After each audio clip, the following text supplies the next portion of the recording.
दोस्तों, कैसे हैं आप। दोस्तों, मेरा आज की कहानी हर बार के जैसा अजीब सी है। आशा करता हम आप सभी को आज की कहानी पसंद आएगा। आप मेरी चैनल में नया हो तो कृपया लाइक, शेयर, सब्सक्राइब जरूर करें। मेरे को ज्यादा मोटिवेट करने के लिए कमेंट करना न भूलें। आज के कहानी एक पेटनी की असली कहानी।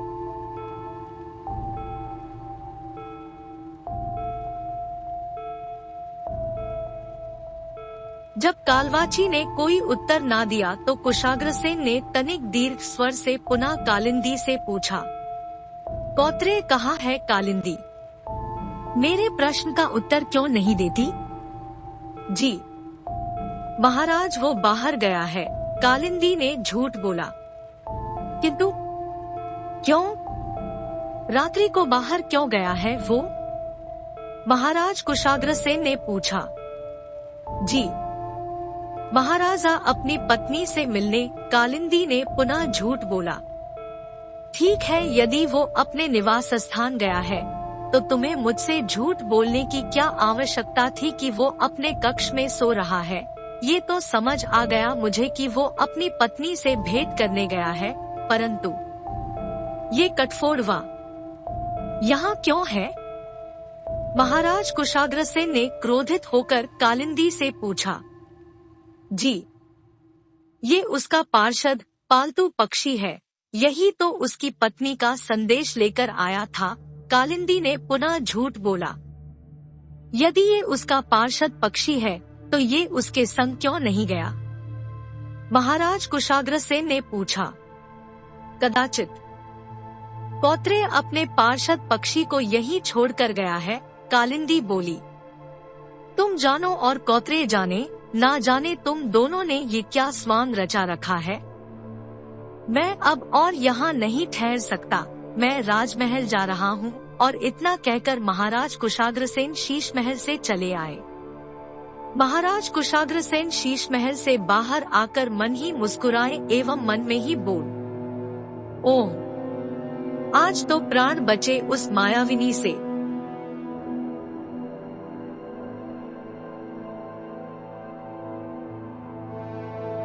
कौत्रे का अपने कक्ष में ना होना मेरे क्रोध का कारण बना, नहीं तो मैं उस मायाविनी से कैसे पीछा छुड़ा पाता। मुझे अब पूर्ण विश्वास हो चला है कि वो उन सभी हत्याओं की दोषी है। किंतु कौत्रे रात्रि को अपनी पत्नी से मिलने गया, ये बात कुछ अद्भुत थी। कदाचित वो मायाविनी झूठ कह रही हो। मुझे अब इस प्रसंग की तलहटी तक जाना होगा। यही सब सोचते सोचते महाराज कुशाग्रसेन राजमहल कब पहुंच गए उन्हें ज्ञात ही नहीं हुआ। राजमहल पहुंचकर उन्होंने अपनी रानी कुमुदिनी से रात्रि की पूर्ण कथा का विवरण किया। महाराज कुशाग्रसेन की बात सुनकर रानी कुमुदिनी बोली, महाराजा ध्यान दीजिएगा, वो मायाविनी है, कहीं आपके प्राण संकट में ना पड़ जाएं। हाँ महारानी, आप सत्य कहती हैं, किंतु राज्य की सुरक्षा हेतु मुझे इतना संकट तो उठाना ही पड़ेगा।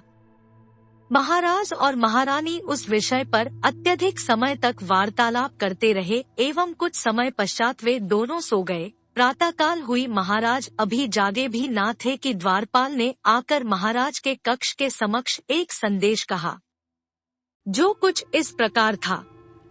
महाराज की जय हो। सेनापति व्योमकेश एवं राजनत की मत्स्यगंधा आपसे शीघ्र ही भेंट करना चाहते हैं।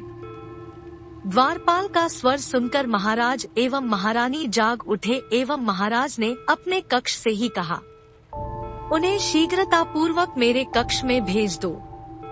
कुछ समय पश्चात राजनत की मत्स्यगंधा एवं सेनापति व्योमकेश महाराज के कक्ष में पधारे एवं दोनों ने महाराज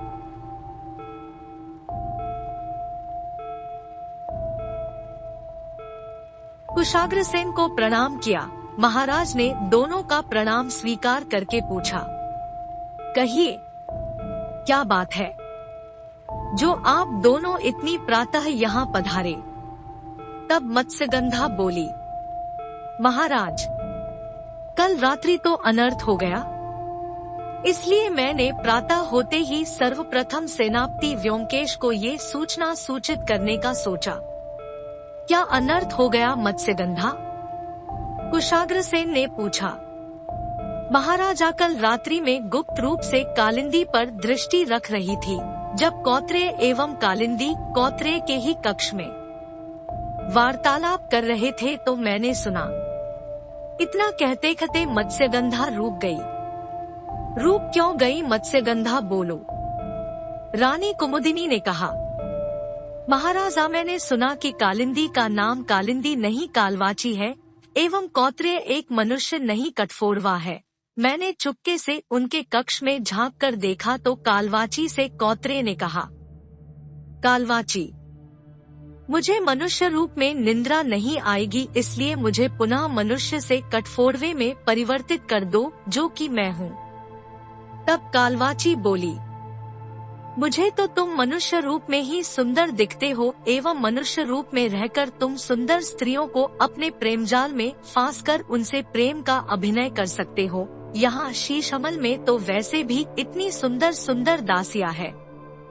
तब कौत्रेय बोला, वो तो ठीक है कालवाची, किंतु मैं तो पहले से ही तुम्हारे लिए इतने झूठ बोल चुका हूँ, अब और कितने झूठ।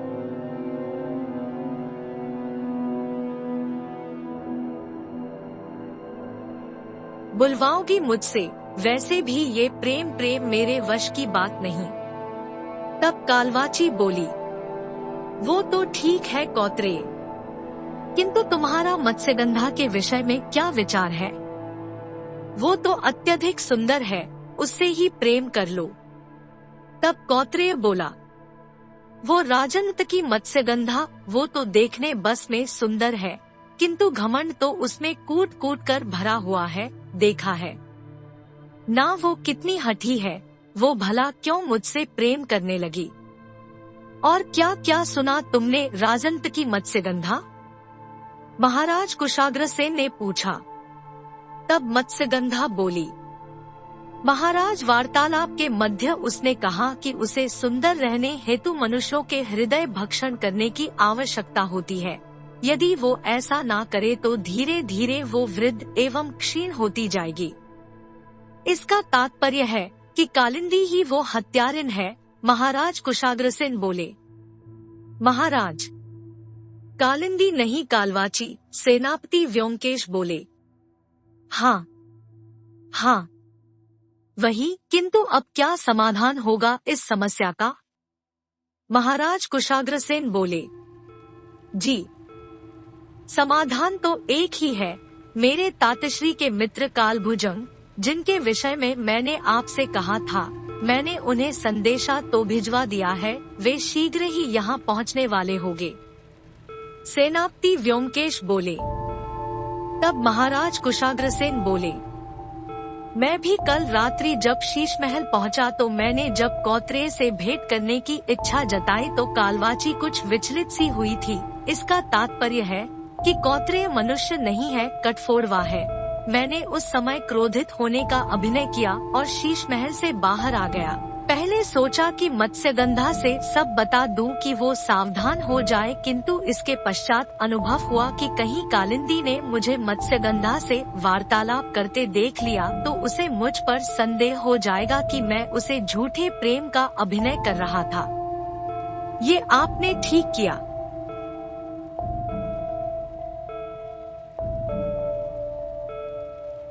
किंतु आज रात्रि मुझे पुनः कालिंदी से मिलने जाना होगा। आज कौन सा बहाना बनाकर मैं शीश महल से लौटूंगा? महाराज कुशाग्रसेन बोले। तब मत्स्यगंधा हंसते हुए बोली, महाराजाएं तो आपकी प्रेमिका और आपकी समस्या है, इसमें हम सब क्या कर सकते हैं? मत्स्यगंधा की बात सुनकर सब हंस पड़े।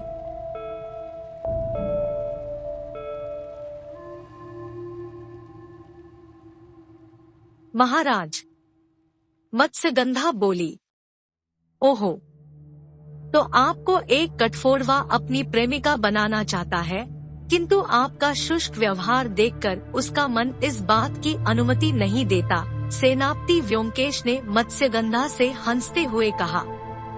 आप भी सेनापति जी, मुझसे परिहास ना करें, मैं तो वैसे भी चिंतित हूँ कि अब ना जाने क्या होगा शीशमहल में। उस पिशाचिनी के आने पश्चात कोई शेष भी बचेगा या नहीं, क्योंकि आज चौथा दिवस है और उसने अब तक भोजन नहीं किया। मत्स्यगंधा बोली, ये तो अत्यधिक चिंताजनक बात है। सेनापति व्योमकेश बोले, हाँ, वही तो मैं कहना चाहती हूँ कि अब शीशमहल के निवासियों के प्राण संकट में हैं। मत्स्यगंधा बोली, हम यदि कालिंदी को राजमहल में ले आए तो? रानी कालिंदी बोली, ये संभव नहीं है महारानी, वो विश्वास करने योग्य युवती नहीं है।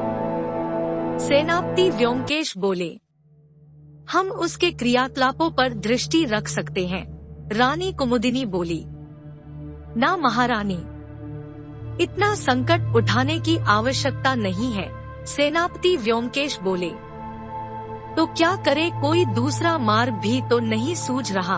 कुमुदिनी बोली, बस हम कालभुजंग बाबा के आने तक प्रतीक्षा कर सकते हैं, वही हमें उचित मार्ग सुझाएंगे। सेनापति व्योमकेश बोले,